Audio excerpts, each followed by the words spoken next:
ప్రతి క్షణం సమాజం కోసం మీ మిత్ర న్యూస్.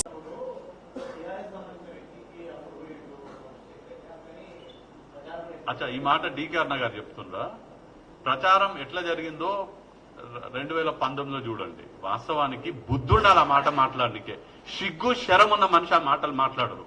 కాంగ్రెస్ పార్టీలు ఉండి కాంగ్రెస్ పార్టీ కార్యకర్తలు కష్టపడితే 10 ఏళ్లు అధికారం అనుభవించి జిల్లా మొత్తం కాంగ్రెస్ పార్టీ పెద్దరికం చేసి కాంగ్రెస్ పార్టీ ఇబ్బందుల్లో ఉంటే పోటీ చేయమంటే నాకు 15 కోట్లు ఇస్తని పోటీ చేసి కాంగ్రెస్ పార్టీ కార్యకర్తలను మోసం చేసి అధికార పార్టీ అయినటువంటి బీజేపీకి అమ్ముడు పోయి ఇవాళ నా మీద మాట్లాడుతుంది ఆ మాటలు. బుద్ధి శరం ఉండాలి ఆ మనిషికి.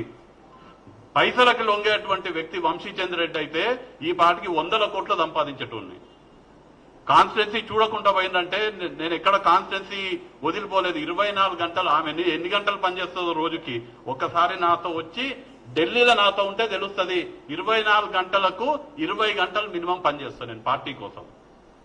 అందుకే పార్టీ నన్ను ఆమె స్టేట్ల పిసిసి వైస్ ప్రెసిడెంట్ ఉంటే పార్టీ నన్ను దేశంలోనే అతి చిన్న వయసులో ఏఐసిసి కార్యదర్శిగా చేసింది.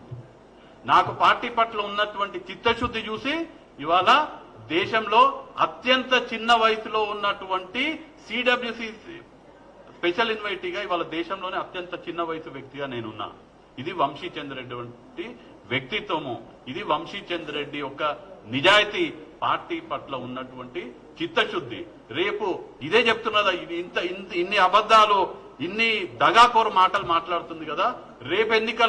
రేపు లోక్సభ ఎన్నికల్లో పార్టీ గనక నేను కోరుతున్న పార్టీకి నాకు మహబూబ్ నగర్ లోక్సభ నుంచి పోటీ చేసే అవకాశం ఇవ్వవలసిందిగా నేను కాంగ్రెస్ పార్టీని కోరడం జరిగింది, కోరుతాను కూడా. నాకు గనక మహబూబ్ నగర్ లోక్సభ ఎన్నికల్లో పోటీ చేసే అవకాశం వస్తే అప్పుడు ఎన్నికల క్షేత్రంలో కూడా ఎవరిది ధర్మము, ఎవరిది నిజాయితీ, ఎవరు నిజం చెప్తున్నారు అనేది ఎన్నికల క్షేత్రంలో కూడా తెలుసుకుందామని వాళ్ళు సవాల్ చేస్తున్నారు.